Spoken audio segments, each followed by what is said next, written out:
Dream Image English Learning Point, the name of quality and the symbol of confidence. আসসালামু আলাইকুম সুপ্রিয় শিক্ষার্থী এবং যারা ভিডিওটি দেখছেন সবাইকে ড্রিম ইমেজ ইংলিশ লার্নিং পয়েন্টের পক্ষ থেকে স্বাগতম। আমাদের নর্থ বেঙ্গল শীতের স্বর্গরাজ্য, সেই হিসাবে শীত পড়েছে অনেক। স্বাভাবিকভাবে ডিসেম্বরের শেষ সপ্তাহ এবং জানুয়ারি এই দুটো মাস নর্থ বেঙ্গলে ব্যাপক শীত থাকে। তো যাই হোক, সব কিছু মিলে শীত অনেক বেশি সবার জন্য স্পেশাল, কিছু মানুষের জন্য কষ্টকর হইলেও প্রকৃতির এই ভালোবাসাটা বা প্রকৃতির এই অপরূপ দানটা সব কিছুর মধ্যে একটা আলাদা ইমেজ ক্রিয়েট করে। সেদিক থেকে আমি মনে করি এটা সবার জন্য অনেক ভাগ্যের বিষয় বা ভালো লাগার একটা বিষয় এই দিনগুলোকে উপভোগ করা। তো আজকে আমি কোনো গ্রামার ক্লাস শেখাবো না বা কোনো গ্রামার নিয়ে আলোচনা করব না। আমি আজকে একটু একটা বিষয় নিয়ে কথা বলবো যেটা আমার শিক্ষার্থীদের বলা উচিত বলে আমি মনে করি, তাই নিজ দায়িত্ব থেকে আমি সেটা বলছি। আমি এখানে একটা কোটেশন লিখছি, সেটা হচ্ছে early to bed early to rise. এই কথাটা এটা পুরোপুরি যদি আরও লেখা যায় তাহলে এরকমও হতে পারে, early to bed early to rise makes a man healthy wealthy and wise, পুরো কথাটা। তো আসলে এই কথাটা কি বা কতটুকু কার্যকর আমরা সেটা একটু দেখার বিষয় বা দেখার অপেক্ষা। তো আমি বলবো প্রথমে এই প্রভাবটা অত্যন্ত প্রাচীন একটা প্রভাব, যেটা দীর্ঘদিন থেকে চলে আসছে। আমরা এটাকে শুধুমাত্র একটা বইয়ের খাতায় পড়া বা পড়তে হবে তাই মনে করি, কিন্তু এর বাস্তবতাটা কতটুক বা এর বাস্তবিক প্রয়োগটা কতটুক এইটার দিক বিদিক আমরা চিন্তা করি না। তো সেই ক্ষেত্রে আমি বলবো স্টুডেন্টদের অবশ্যই এই প্রভাবটা অত্যন্ত কার্যকারী একটা উপায় একটা স্টুডেন্টের গোল সেট আপ করার জন্য, এবং সেই গোলে পৌঁছানোর জন্য আমি মনে করি যে এই প্রভাবটা মেনটেন করার কোনো বিকল্প নেই। কেননা এই প্রভাবটা শুধুমাত্র একটা প্রভাব না, আমেরিকার বিশেষ করে টেক্সাস ইউনিভার্সিটিতে এইটা কয়েকবার গবেষণার রিপোর্ট ওনারা প্রদান করেছেন শুধুমাত্র এই একটা কথার উপরে, যে আসলে এই কথাটা কতটুকু কার্যকর। তো এইটার উপরে তারা বহুবার গবেষণা করেছে। সর্বশেষ একটা গবেষণা রিপোর্ট এসেছে 2023 সালে, যেটা প্রথম আলোতেও পাবলিশড হয়েছে। সেখানে প্রায় 1000 লোকের উপরে বা স্টুডেন্টদের উপরে তারা এই গবেষণা করে এই জিনিসটা দেখছে যে না, এটা আসলে কতটুকু কার্যকরী একটা বিষয়।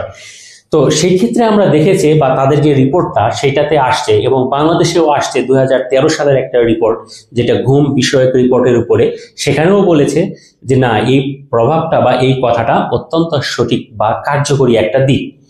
আবার আমি যদি এখানে বলি, বাংলাদেশের বর্তমান সময়ের প্রখ্যাত বা বিখ্যাত একজন শিক্ষাবিদ গবেষক ডাক্তার নাবিল স্যার, তিনিও ঘুম নিয়ে তার বিভিন্ন পেজে ইউটিউবে বিভিন্ন জায়গাতে এই প্রভাবটাকে ইঙ্গিত করে অসংখ্য কথা বলেছেন। যদি কোনো শিক্ষার্থী চায় ইউটিউব থেকে ডক্টর নাবিল স্যারের এই বিষয়গুলো একটু দেখে নিতে পারে, তাহলে তার জন্য অনেক বেশি ভালো হবে। তো আমি আজকে বলতে চাই যে বিষয়টা, সেটা হচ্ছে একটা শিক্ষার্থী আমাদেরকে প্রায়ই বলে যে স্যার, আমি তো সারাদিন স্কুল করি, প্রাইভেট করি, পড়বো কখন, সময় পাই না। তো তারা করে কি, সন্ধ্যার পরে পড়তে বসে, হয়তো বা 10টার পরে, কেউ সন্ধ্যার পরেও প্রাইভেট পড়ে, 9টা বা 10টার পরে তারপরে গিয়ে কি পড়তে বসে, রাত 2টা 3টা পর্যন্ত পড়ে, 4টা পর্যন্ত পড়ে, সকালে চোখ ঘুষতে ঘুষতে বিভিন্ন স্কুলে যায়, প্রাইভেটে যায়। এখন কেউ বলে যে স্যার, আমি এরকম করে পড়ি। এখন বিষয়টা হলো, এইটা কি আসলে সঠিক পথ? আমি এক বাক্যে বলবো না, এটা সঠিক পথ নয়। আমি উপরে যতগুলো রেফারেন্স দিলাম, বর্তমান সময়ের ডাক্তার নাবিল স্যার থেকে শুরু করে আরো অন্যান্য যেটা, তাদের সবার মতামত এইটাই, যে এই প্রভাবটাকে মেনটেন করা। অর্থাৎ একটা শিক্ষার্থী বড়জোর সর্বোচ্চ 10টা পর্যন্ত পড়বে, খুব বেশি হলে আমার হিসাব মতো যদি আমি মনে করি 12টা পর্যন্ত। এরপরে একটা শিক্ষার্থী কখনোই পড়া যাবে না, সে ঘুমিয়ে পড়বে এবং ভোরের বেলা উঠবে। যদি ভোরে যত দ্রুত সে উঠতে পারবে, তার পড়ার ফ্রিকোয়েন্সিটা বা তার পড়ার রিদমটা তত বেশি ভালো হবে। এখন ভোরে কখন উঠবে, কি করবে, এই বিষয়টা নিয়ে আমি একটু কথা বলি। সেটা হলো, আমি মনে করি একটা স্টুডেন্টের পার ডে বা ডেইলি 8 আওয়ার পড়া উচিত। 8 আওয়ার্স। এইটা একটা স্টুডেন্ট যদি 9 থেকে শুরু করে, 9, 10, 11, 12, বিশেষ করে এই 4 বছরের শিক্ষার্থীদের জন্য এইটা পড়া উচিত। এখন এই 8 আওয়ার্সটাকে এক একজন এক একভাবে নিতে পারে। কেউ মনে করে যে না, আমি 8 আওয়ার্স নিব না, আমি পার ডে বিভিন্ন টপিক সিলেক্ট করব, যে এই টপিকসগুলো আমি আজকে 4টা টপিকস পড়বো, 2টা টপিকস পড়বো, হ্যাঁ সেটাও হতে পারে। আমি আজকে অমুক সাবজেক্টের 3টা চ্যাপ্টার কমপ্লিট করবো বা এটা করবো, হ্যাঁ সেটাও হতে পারে। আবার কেউ কেউ মনে করতে পারে সাবজেক্ট, বিভিন্ন সাবজেক্ট, যে আমি আজকে বাংলার এইটা প্রবলেম আছে শেষ করব, ইংরেজির এইটা আছে শেষ করব, যে যেভাবে নিক, বাট পড়তে হবে। এই পড়াটার প্রপার টাইমটা কখন? আমি মনে করি একটা স্টুডেন্ট সর্বোচ্চ তার সমস্ত প্রাইভেটগুলো হবে বিকেলে, দুপুরের পর থেকে বিকেলে। স্কুল যদি সিঙ্গেল শিফট হয় তাহলে অবশ্যই সেটা বিকেলের মধ্যে শেষ করতে হবে। সপ্তাহে একটা প্রাইভেট 3 দিন করে থাকবে, অল্টারনেটিভ ডে গুলোতে আরেকটা করে প্রাইভেট থাকবে। জাস্ট এইভাবে সে তার প্রাইভেট গুলোকে গোছাই নিবে, স্কুল পড়বে, স্কুল প্রাইভেট এই সব কিছু বাদ দিয়ে তাকে মোটামুটি এই 8 আওয়ার্সের টার্গেটটা ফিল আপ করার চেষ্টা করতে হবে। এখন 8 আওয়ার্সটা অনেক সময় হয়তো হবে না, অনেকগুলো প্রাইভেট স্কুল সবকিছু মিলে সময় মেলানো মুশকিল। বিশেষ করে যারা সিঙ্গেল শিফটের স্কুলে পড়ে বা কলেজে পড়ে তাদের জন্য এটা আরো বেশি কষ্টকর। তো সেই স্টুডেন্টরা কি করবে? তাদের জন্য বিষয় হলো যে এই 8 আওয়ার্সটা যদি একটু কমও হয় সেটা অন্য দিক থেকে ম্যানেজ করে নিতে হবে। কিভাবে ম্যানেজ করে নিতে হবে সেটার বিষয়ে আমি একটা কথা বলি। সেটা হচ্ছে যে এই যে early to bed early to rise, এটা কিন্তু শুধুমাত্র বর্তমান সময়ের কথা নয়। এই বিষয়ে আমাদের রাসূল সাল্লাল্লাহু আলাইহি সাল্লাম 1400 বছর আগেও কিন্তু বলে গেছে যে তোমরা এশার নামাজের পরে বেশি রাত্রে জাগরণ করো না এবং খুব সকালে বা ভোরে ওঠো। যদি কেউ হয় তাহাজ্জুদ নামাজ পড়ো, ফজরের নামাজ পড়ে তারপরে কি তুমি তোমার জমিনে ছড়িয়ে পড়ো।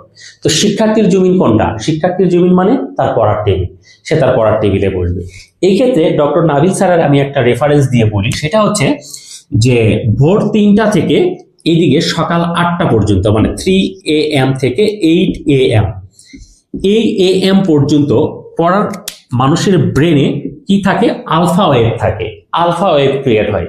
একটা শিক্ষার্থী যদি রাত্রি বেশি জাগরণ না করে, সে যত ভালো স্টুডেন্টই হোক, সে যদি রাত্রি জাগরণ না করে রাত 10টা বা সর্বোচ্চ 12টা এর মধ্যে ঘুমিয়ে যায়, আর সে যদি 3টায় না পারে, 4টায় যদি না পারে 5টায়, তাহলে 5টায় যদি সে ওঠে তাহলে 5টা থেকে 8টা পর্যন্ত, অর্থাৎ 3 ঘন্টা, এই 3 আওয়ার্স সে যদি খুব সুন্দরভাবে মনোযোগ সহকারে পড়তে পারে তাহলে আমি মনে করব যে এই 3 ঘন্টায় এইটা প্রায় 15 ঘন্টা পড়ার সমান কাজ দিবে। তাহলে একটা স্টুডেন্ট যদি 3 ঘন্টা এই সময়টা পড়ে তাহলে সে এইটাকে প্রায় মাল্টিপ্লাই করে 3 5 যা 15, অর্থাৎ 15 আওয়ার্স পড়ার সমান হবে। অর্থাৎ ভোরের পড়াটা 1 ঘন্টা সমান 5 ঘন্টা পড়ার সমান কাজে দিবে। সুতরাং একটা স্টুডেন্ট যদি সকালের এই পড়াটাকে পড়ায় তাহলে ওই যে তার একটা টার্গেট 8 আওয়ার্স এবং সাবজেক্ট বা টপিকস, সেটা সে ফিল আপ করতে পারবে। পাশাপাশি রাত্রি জেগে পড়াগুলো খুব বেশি দিন মনে থাকবে না, কিন্তু ভোরের পড়াগুলো অনেক বেশি মনে থাকবে, অনেক বেশি ইফেক্টিভ হবে এবং অনেক বেশি এইটা মানে শর্ট টার্ম মেমোরি থেকে লং টার্ম মেমোরিতে রিজার্ভ হবে। তো তাই একটা শিক্ষার্থীর জন্য পরামর্শ থাকবে যে কখনোই এই দিকে রাত্রি জাগরণ করে পড়ার কোনো প্রয়োজন নেই। কিন্তু বর্তমান সময়ের শিক্ষার্থীরা এটাকে একটা স্মার্টনেস ভাবতেছে, রাত্রি জেগে পড়বে, ভোরে গিয়ে ঘুমাবে, তারপরে 10টা 11টার দিকে স্কুলে যাবে। আমি বলবো আধুনিকতা বা স্মার্টনেস, যেটাকে বিজ্ঞান ইসলাম স্বীকৃতি দেয় না বা স্বীকার করে না, এই ধরনের স্মার্টনেস থেকে যদি শিক্ষার্থী বেরিয়ে না আসে তাহলে অদূর ভবিষ্যতে তার জন্য খুব ভালো কিছু বয়ে আনবে না। যার প্রমাণ বর্তমান সময়ে আমরা দেখতেছি যে রেজাল্ট ক্যারি করার জন্য অসংখ্য স্টুডেন্ট এই পলিসি অ্যাপ্লাই করতেছে, রেজাল্ট ক্যারি হচ্ছে, A+ হচ্ছে, গোল্ডেন হচ্ছে, কিন্তু অ্যাডমিশন টেস্টে গিয়ে কলেজে ইউনিভার্সিটিতে বা মেডিকেলে বা অন্যান্য ভালো কোনো পাবলিক ইউনিভার্সিটিতে একটা সিট তারা দখল করতে পারতেছে না।